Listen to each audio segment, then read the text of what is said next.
Sir, ये अभी भी वही नाम पुकार रहे हैं। धरणी। इनकी पत्नी का नाम तो नयनी है, फिर ये धरणी धरणी इस नाम से क्यों पुकार रहे हैं? धरणी नाम का कोई व्यक्ति है ही नहीं, ऐसा उनके परिवार का कहना है। तो फिर ये क्यों बार बार धरणी धरणी पुकार रहे हैं?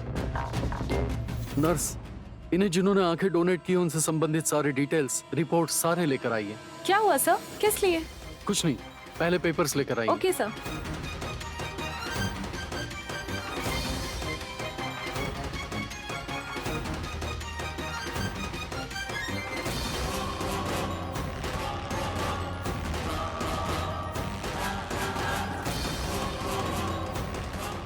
धरणी धरणी धरणी।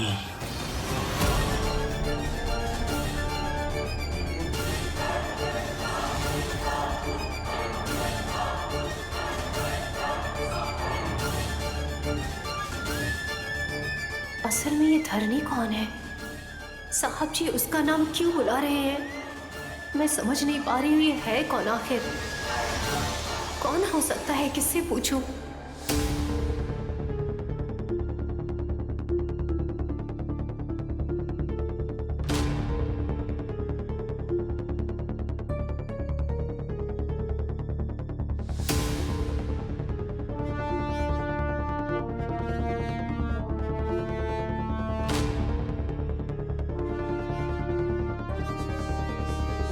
ये क्या? तब तो ये पति की आंखें लौट आएंगी, पति की आंखें लौट आएंगी कहकर बहुत खुश हो रही थी, तो अब इसे अचानक क्या हो गया? देखकर लग रहा है भाभी इस वक्त बहुत चिंता में है। मतलब कहीं भैया की आंखें वापस आने के 50-50 चांसेस हैं। ये बात डॉक्टर ने भाभी को बता तो नहीं दी? मुझे भी इसी बात का डर है विक्रांत जी।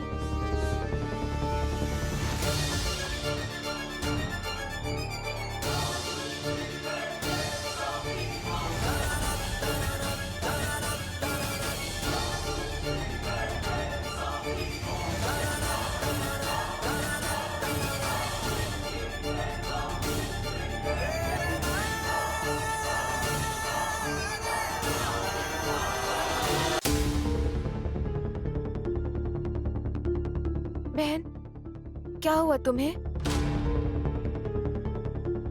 क्या होगा मुझे हासनी मेम साहब जी? मैं बिल्कुल ठीक हूँ। तुम्हें देखकर ऐसा लग रहा है जैसे किसी बात को लेकर गहराई से सोच रही हो। ऐसा कुछ भी नहीं है हासनी मेम साहब जी। मैं कुछ भी नहीं सोच रही हूँ। सब ठीक है, मैं ठीक हूँ। दीदी, जीजाजी की आंखों का जिन्होंने ऑपरेशन किया उनसे बात हुई क्या? हाँ, बात किया सुमन।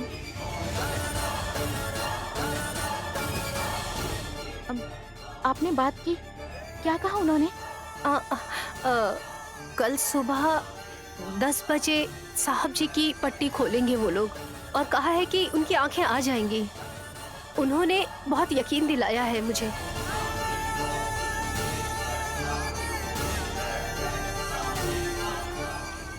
ये धरणी कौन है? बड़े साहब जी से मैं कैसे पूछूं?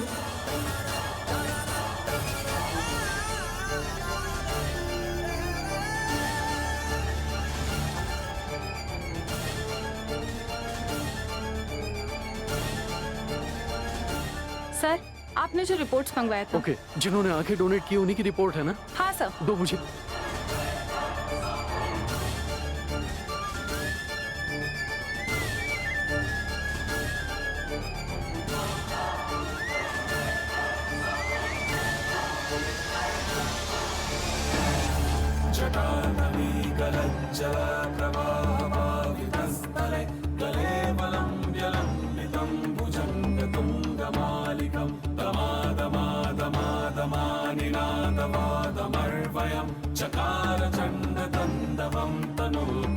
शिवं शिवं शिवं शिवं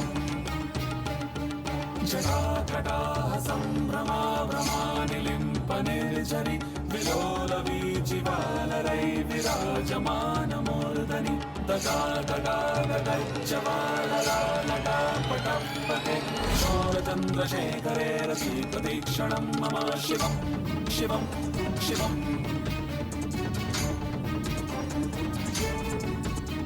धराधरेन्द्रनन्दिनी विलासबन्धुबन्धुर पुरादिगन्तसन्तति प्रमोदमानमानसे कृपाकटक्षदोरणी निरोधदुर्धरापदि कवाचिदादिगं परे मनो विनोदमे तु वा शिवं शिवं शिवं शिवं शिवं शिवम्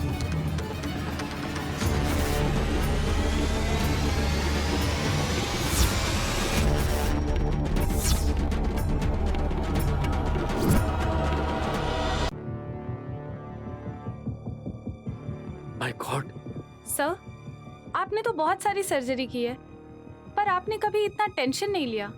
क्या बात है सर, क्या हुआ है? मैं इस सर्जरी को भी दूसरे की तरह रेगुलर सर्जरी ही समझ रहा था, लेकिन जब इन्होंने धरनी पुकारना शुरू किया तब मेरे दिमाग में डाउट आना शुरू हुआ। इन रिपोर्ट्स को स्टडी करके इंटरनेट में सर्च करने के बाद मेरा डाउट मे भी कहीं सच ना हो जाए, इसी बात का मुझे टेंशन है। क्या है सर वो डाउट? वो क्या है ना, कल जब हम इनकी पट्टी खोलेंगे तभी पता चलेगा कि मेरा डाउट सही है या नहीं, तभी क्लैरिफाई हो पाएगा। अगर मान लो जैसा मैं अभी सोच रहा हूं वैसा ही हुआ तो बहुत लोगों की जिंदगी में एक बहुत बड़ा तूफान आ जाएगा। ढेर सारी समस्याएं उन लोगों के सामने खड़ी हो जाएंगी। बट ऐसा न हो, इसी की प्रार्थना करते हैं।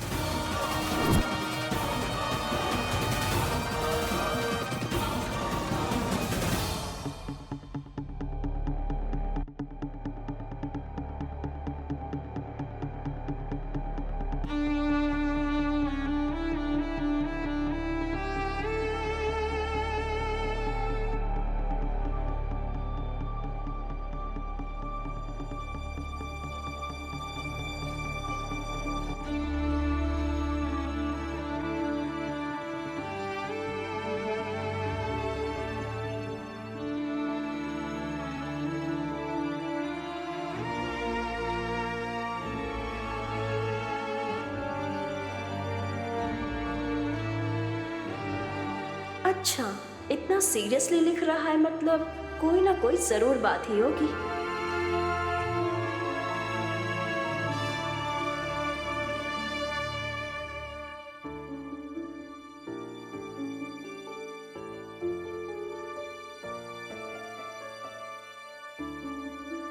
हेलो, क्यों मास्टर जी यहाँ बैठकर एग्जाम्स लिख रहे हो क्या, जो इतना सीरियस हो? सीरियसली नहीं डार्लिंग, सिंसियरली लिख रहा हूँ। सिंसियरली लिख रहे हो? असल में क्या है ये? डॉक्यूमेंट्स। वो तो मुझे भी पता चल रहा है, उसमें लिखा क्या है ये पूछ रही हूँ मैं अपनी आंखों को डोनेट करना चाहता हूँ। व्हाट? क्या कहा? मैं अपनी आंखों को डोनेट करना चाहता हूँ। आखिर क्यों? तुम अपनी आंखों को डोनेट क्यों कर रहे हो? मुझे कुछ समझ नहीं आ रहा। धरनी, इस धरती पर भेजे गए हर व्यक्ति को वो भगवान अपने पास बुला लेता है। हमारे साथ साथ मिट्टी में मिल जाने के बजाय हम अपनी आंखें अगर किसी को डोनेट कर दें तो उन्हें नई जिंदगी मिल सकती है और साथ ही उनका एक नया भविष्य होगा। इसीलिए मेरी आंखें किसी और को रोशनी दें, इसीलिए मैं अपनी आंखें डोनेट कर रहा हूँ। बाकी के ऑर्गन्स डोनेट करने के बजाय सिर्फ आंखें डोनेट कर रहा हूँ, ऐसा तुम्हें डाउट हो रहा होगा ना, है ना? हाँ, ऐसा क्यों? सिर्फ आंखों को डोनेट करने के पीछे एक अच्छे इरादे के साथ एक छोटा सा स्वार्थ भी है। स्वार्थ? कैसा स्वार्थ अखिल? हम जिन्हें पसंद करते हैं, हम जिन्हें अपनी जान से भी ज्यादा प्यार करते हैं, उन्हें हर पल बस देखते रहें। हर वक्त हमारा मन ऐसा ही करता है। उसी नजर में ढेर सारा प्यार और यादों को भरने के लिए हमारा मन कहता रहता है। मान लो दूर रहने के कारण जब हम उन्हें देख नहीं पाते तो अंदर ही अंदर कुछ खोने जैसी फीलिंग आती है। मरने के बाद भी अपने प्यार को देख सकूं, ऐसी मेरी चाहत है। ये फीलिंग, ये चाहत मेरे अंदर कुछ ज्यादा ही है। तुम्हें देखे बिना रहना मतलब उसी पल अपने आप को खो देना है। इसीलिए कल अगर मैं ना भी रहूं तो कम से कम मेरी आंखें तुम्हें हमेशा देखती रहें। इसीलिए इसे डोनेट कर रहा हूं। अखिल, फिर कभी भी ऐसा मत बोलना। मेरे सामने तो क्या, पीछे भी ऐसी बातें मत करना। मेरी तो जान ही निकल गई तुम्हारी बातें सुनकर। अखिल, प्रेम के इन 2 अक्षरों से भगवान ने हम दोनों को मिलाया है, और शादी के रिश्ते से हम 100 साल साथ में बिताएंगे। जब तक जिंदा है साथ हैं, और जिंदगी के आखिरी पल तक साथ में रहेंगे, और अपनी जान भी साथ में छोड़ेंगे। मैं तो यही प्रार्थना करती हूँ।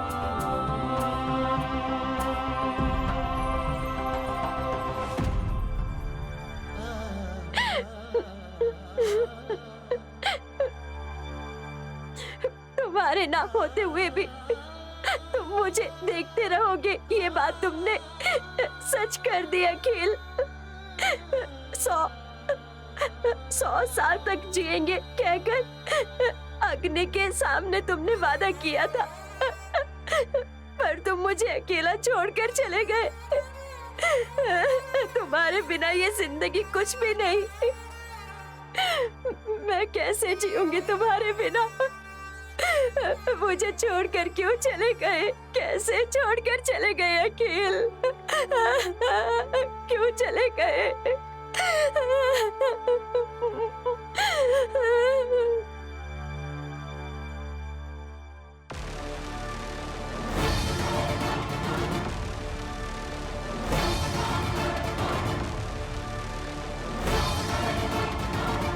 ए, अब तक उनकी लाश को शमशान में राख हो जाना चाहिए था, पर उनके चेहरे पर मुझे हंसी नजर आ रही है।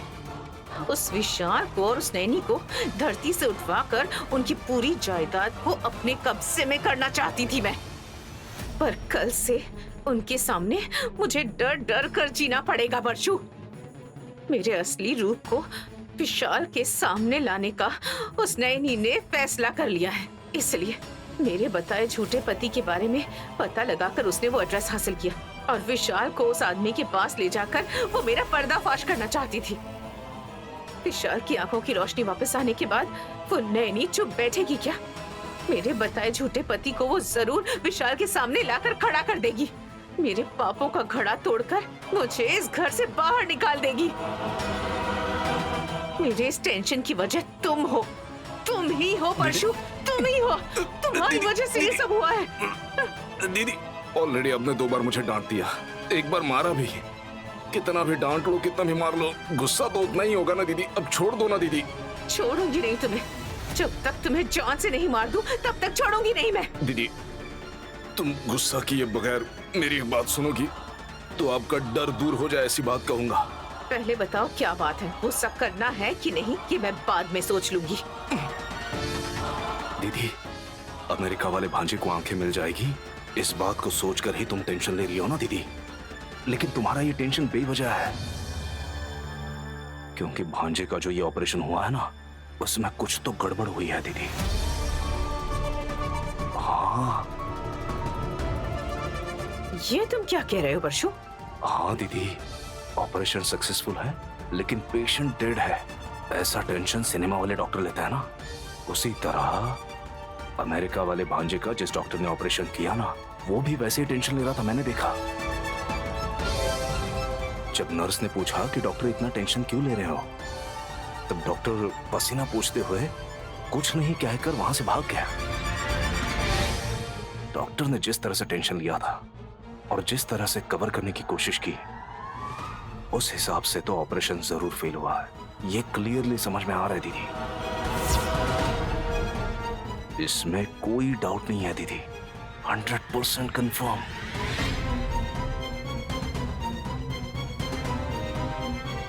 अगर 100% कंफर्म है और ऑपरेशन फेल हो गया है तो विशाल जिंदगी भर बिना आंखों के ही रहेगा। और इसका फायदा उठाकर मैं नैनी को अपना असली कलर दिखाऊंगी। मेरा टॉर्चर वो सह नहीं पाएगी। ऐसा करूंगी कि वो इस घर से भाग जाएगी।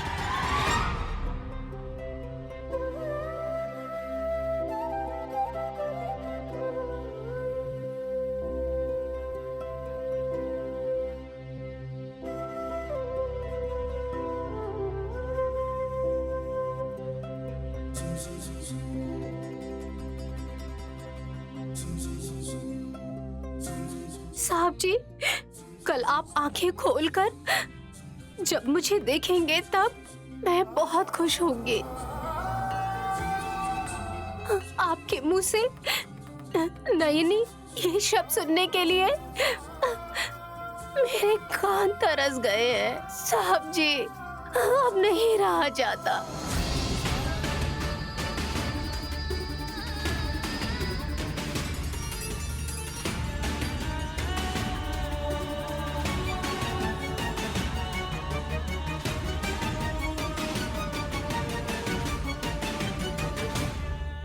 माँ जी,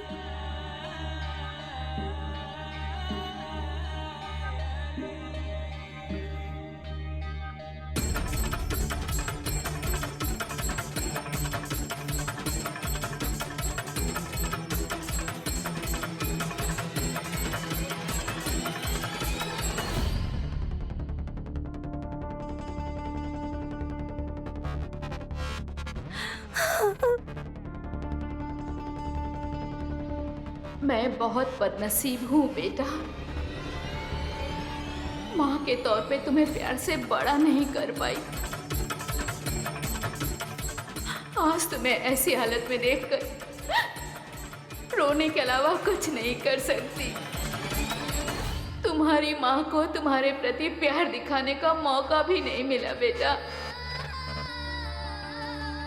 अपनी गोद में तुम्हारा सर रखकर तुम्हें कुछ नहीं होगा बेटा, ये कहने का भी मौका नहीं मिला। तुम हिम्मत रखो बेटा, ये दिलासा देने का भी मौका नहीं मिला। देखो मैं कितनी लाचार हूँ बेटा।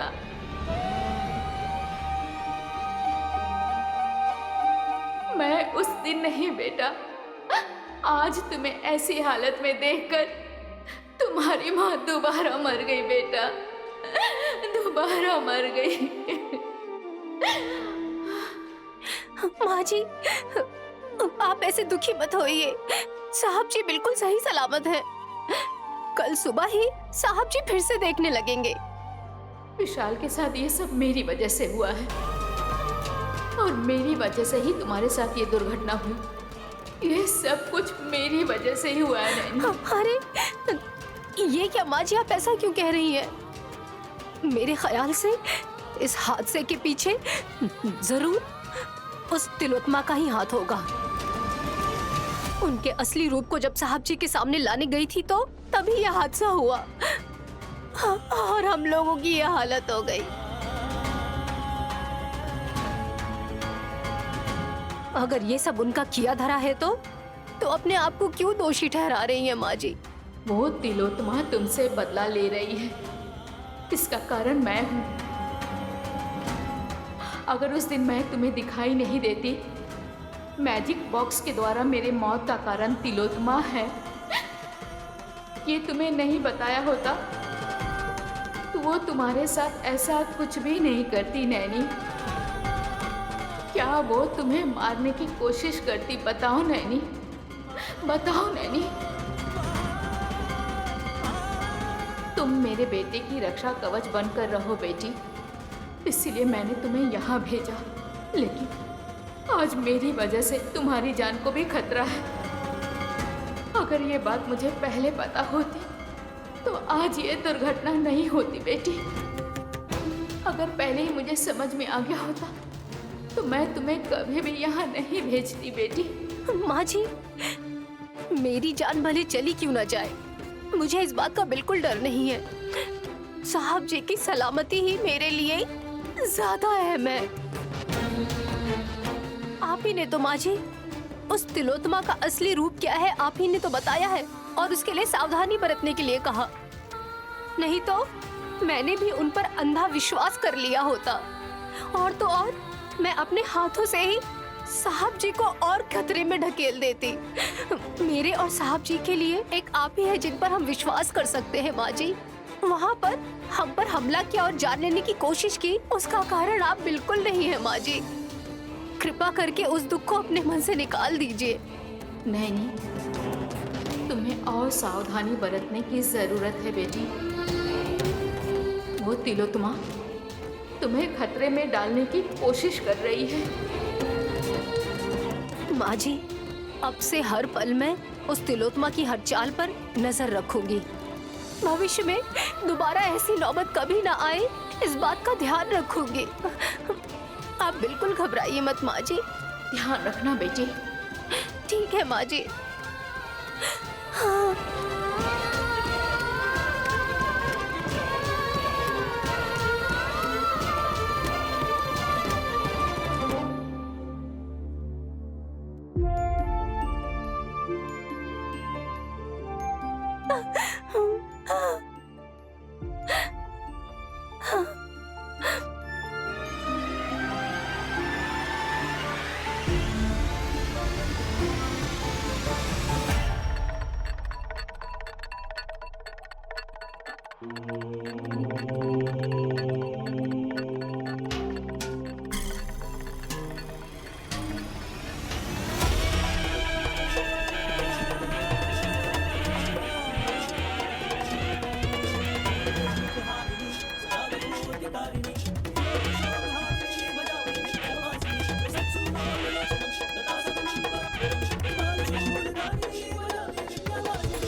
डरो मत, मारूंगी नहीं।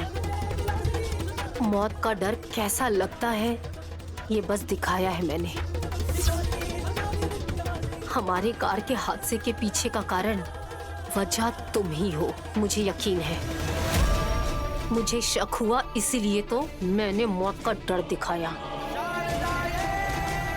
अगर ये शक सच हुआ तो मैं इस तरह से डराऊंगी नहीं, सीधे मार दूंगी। फिर पता चलेगा डर क्या होता है। एक समय था जब मेरे सामने आने से भी डरती थी तुम, और अब मुझे डराने की हिम्मत आ गई है तुम्हें।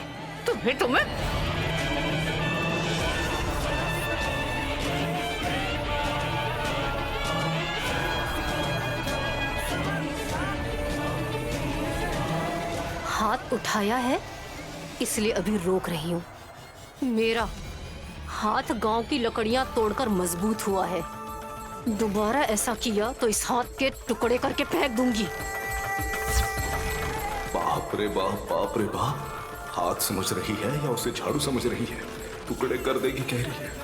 हादसा करवाया फिर भी तुम बच गई हो इस भ्रम से, शायद अभी खुश होगी। पर अब से तुम्हारा असली डर शुरू होगा, समझ गई ना? इससे पहले मैंने केवल तुम्हें घर से निकलवाने के लिए सोचा था, पर अब पागल कुत्ते की तरह घर से मार कर बाहर निकालूंगी। भगवान ने मुझे माफ करने का वरदान दिया है, पर एक औरत के मामले में मैं अब इतनी आग बबूला हो रही हूँ कि मुझसे अब बर्दाश्त नहीं हो रहा है। कितनी घटिया औरत हो तुम। तुम्हें अब मैं किसी भी कीमत पर नहीं छोड़ूंगी, ये तुम अच्छे से याद रखना। पर मेरे पति की जान को हानि पहुंचाने की जो तुमने कोशिश की है, तुम्हें गलती से भी नहीं माफी मिलेगी। कल जब साहब जी की आंखें लौट आएंगी, तब इस धरती पर तुम्हें बस कुछ ही दिनों का समय मिलेगा। अगर तुमने कुछ भी गड़बड़ की तो उसी पल तुम्हारी गर्दन को मुर्गे की गर्दन समझकर मसलकर फेंक दूंगी। याद रखना।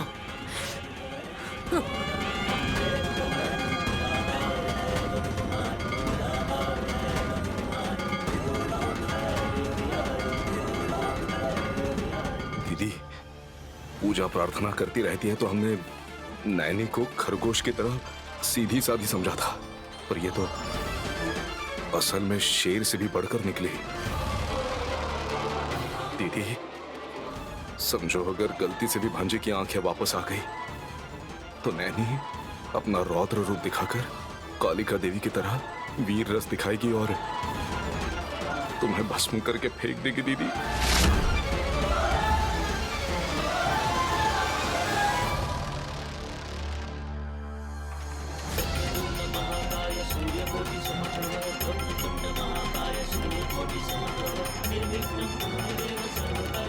हे स्वामी गणेश जी, जब से उनके साथ यह हादसा हुआ है तब से मुझे हर पल बहुत घबराहट होती है। मेरा मन बिल्कुल समुद्र जैसा हो गया है, बहुत उथल पुथल हो रही है। कुछ समय में उनकी आंखों की पट्टी खुलने वाली है और सब ठीक हो जाएगा। एक तरफ मुझे इस बात का भी डर लग रहा है कि आगे अब क्या होने वाला है। बहुत घबराहट हो रही है। हे भगवान, उनकी आंखें वापस आ जाएं और वो मुझे देखकर नैनी कहकर पुकारेंगे। बस इस बात का इंतजार कर रही हो, जल्दी आए वो समय।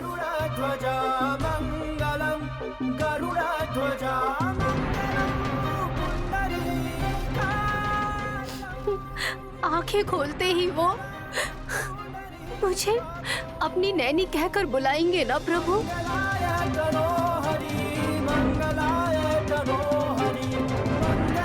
अब बस सारी तकलीफें दूर करके वो मेरे पास आ जाए और खुशियां मिले हमें। कृपा करिए प्रभु।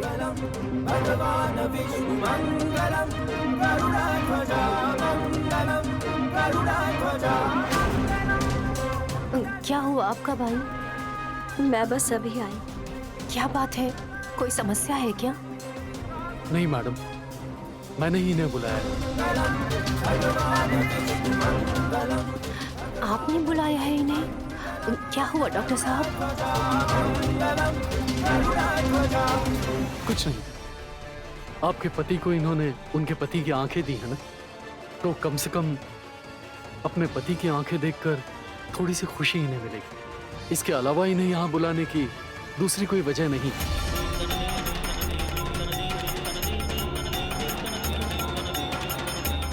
डॉक्टर साहब, मेरे पति फिर से इस दुनिया को देख पाएंगे, इसका मतलब इनके पति की आंखें मिलने की वजह से ये सब मुमकिन हो पाया है। ऐसे अच्छे इंसान आज की दुनिया में नहीं मिलते हैं। मेरे पति को आंखें देकर खुद तकलीफ में रहकर अपने बड़े दिल को दिखाया है इन्होंने। डॉक्टर साहब, इन्हें हमेशा ढेर सारी खुशियाँ मिलनी चाहिए। डॉक्टर साहब, भगवान जी से मैं हर रोज प्रार्थना करूंगी कि आप हमेशा खुश रहें। अब आपको कभी कोई तकलीफ छू भी ना पाए, बस यही इच्छा है मेरी। डॉक्टर साहब, आपने अच्छा किया इन्हें बुलाकर, ताकि इन्हें भी थोड़ा सुकून मिले। आपका बहुत बहुत धन्यवाद डॉक्टर साहब। इट्स ओके मैडम, वहाँ सब कुछ रेडी हो जाए, मैं आप दोनों को वहीं पर बुला लूंगा। आप दोनों वहाँ आ जाइएगा, ठीक है? डॉक्टर साहब, मेरे पति की आंखें फिर से आ जाएंगी ना? डेफिनेटली आ जाएंगी।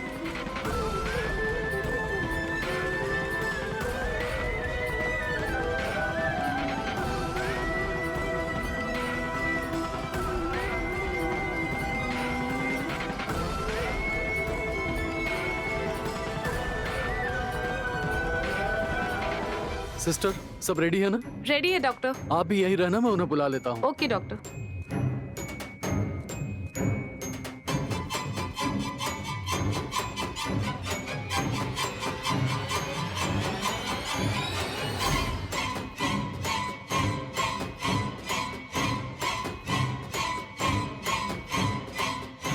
डॉक्टर। डॉक्टर,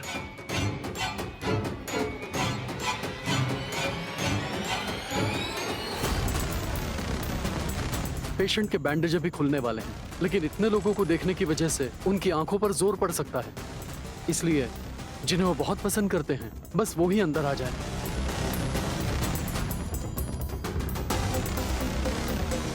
डॉक्टर, वो अपनी माँ से बहुत प्यार करता है। उसकी आंखें खोलते ही माँ कहकर बुलाएगा और मुझे देखकर बहुत खुश हो जाएगा। और मैं भी उसे देखना चाहती हूँ डॉक्टर। चलिए डॉक्टर, पहले मैं अंदर चलकर अपने बेटे से मिलूंगी। चलिए। तिलोत्तमा, तुम रुक जाओ। नैनी, तुम अंदर जाओ।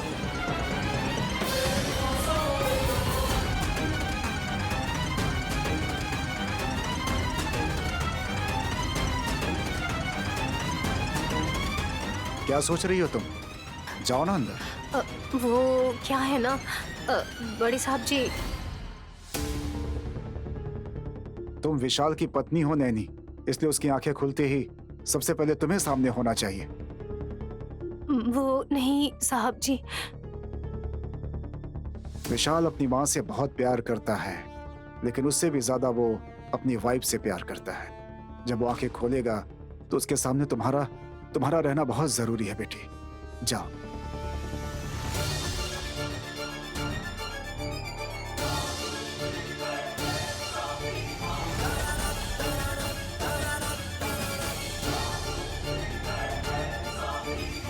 हाँ बहन, ससुर जी जो बात कह रहे हैं वो बिल्कुल सच है, क्योंकि तुम्हें भी तो एक्सीडेंट में इतनी सारी चोट लगी है, फिर भी तुमने इन सब की परवाह नहीं की। तुमने विशाल को ठीक करने के लिए, उसकी आंखों की रोशनी वापस आ जाए इसीलिए बहुत कष्ट उठाकर तुमने 101 नारियल से अभिषेक किया।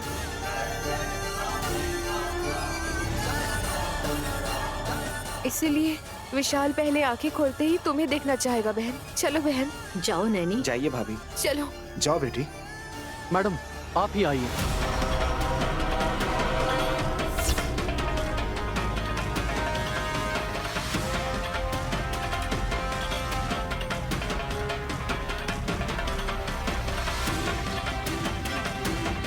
ये क्या डॉक्टर, मुझे समझ ही नहीं आ रहा है। आपने कहा था कि विशाल जिसे सबसे ज्यादा प्यार करता है उस इंसान को अंदर जाना चाहिए, तो आप इस लड़की को अंदर क्यों बुला रहे हैं? दरअसल इनके पति की ही आंखें इन्होंने डोनेट की है ना, इसलिए इनके पति की आंखें एक बार वो देख लें, इसीलिए मैं उन्हें अंदर बुला रहा हूँ।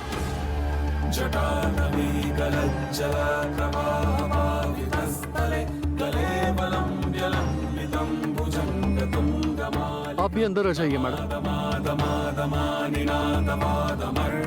चकार चंड तंडवम तनोतु ना शिवा शिवम शिवम शिवम शिवम जटाकटाह संभ्रमा भ्रमानिलिम्प निर्झरि विलोलवीचिवालरै विराजमान मूर्धनि दगा दगा दगच्चवाललालटापटपटे किशोर चन्द्रशेखरे रतिप्रतीक्षणं मम शिवं शिवं शिवम् धराधरेन्द्र नन्दिनी विलासबन्धु बन्धुर पुरादिगन्त सन्तति करोदमान मानसे दिवाकटक्षदोरनी निरोध दुर्धरापदि कपाचिदादिगम्परे मनो विनोद मे तु वा शिवं शिवं शिवं। सर 2 मिनट रुकिए सर, डॉक्टर बस आ रहे हैं। सिस्टर, मेरी आंखों को क्या हो गया है? मुझे क्या हो गया है? सर 2 मिनट रुकिए सर, डॉक्टर साहब आ जाएंगे, आपको सब कुछ बता देंगे। आपको ऐसी बात नहीं करनी चाहिए। आप हाथ नीचे करिए सर।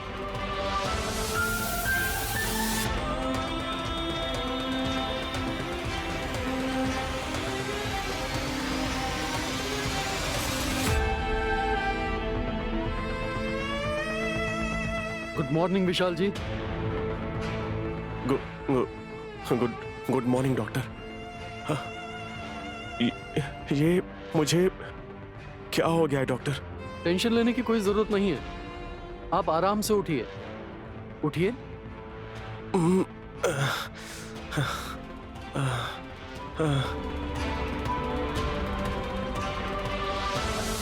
जब आपका एक्सीडेंट हुआ था, आंखों में जरा प्रॉब्लम आ गई थी। Just minor surgery, minor.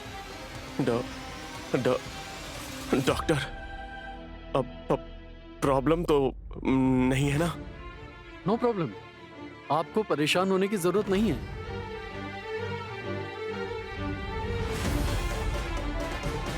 मैं आपका बैंडेज खोलने जा रहा हूं, नर्वस मत होइएगा, कूल रहिए। Okay doctor. आंखें धीरे धीरे खोलिएगा, जैसे मैं कह रहा हूं आराम से खोलिएगा। ठीक है डॉक्टर। डॉक्टर साहब, जब ये आंखें खोलेंगे तब ये विशालाक्षी माँ की फोटो दिखाना चाहती हूँ, तब सब ठीक हो जाएगा। आप ही देवी जैसी दिखती हैं मैम, उनके सामने खड़ी हो जाइए। खड़ी हो जाइए।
आराम से लाइटली अपनी आंखें खोलिए।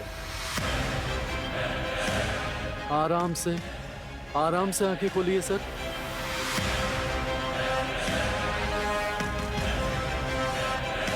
हाँ, आराम से खोलिए सर।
विशाल, मेरा हाथ दिख रहा है आपको?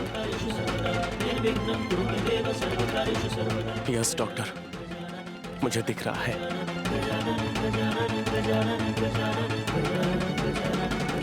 हे माँ विशालाक्षी, मेरे पति की आंखें आपने वापस दे दी। हमेशा हमेशा के लिए आपकी सेवा करूंगी मैं। हाथ क्लियरली दिख रहा है या थोड़ा थोड़ा ब्लर तो नहीं दिख रहा है?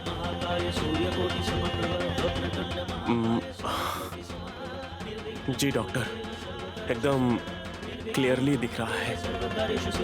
Very good. ऑपरेशन सक्सेसफुल हुआ ma'am. Thank you doctor, thank you so much. Vishal, जरा उधर देखिए कौन खड़ा है।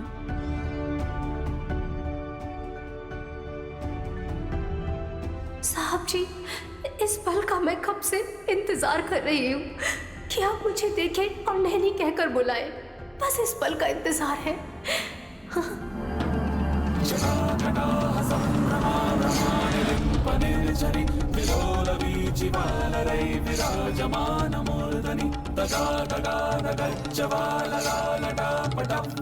किशोर चंद्रशेखरे रति प्रतीक्षणं मम शिवम शिवम शिवम।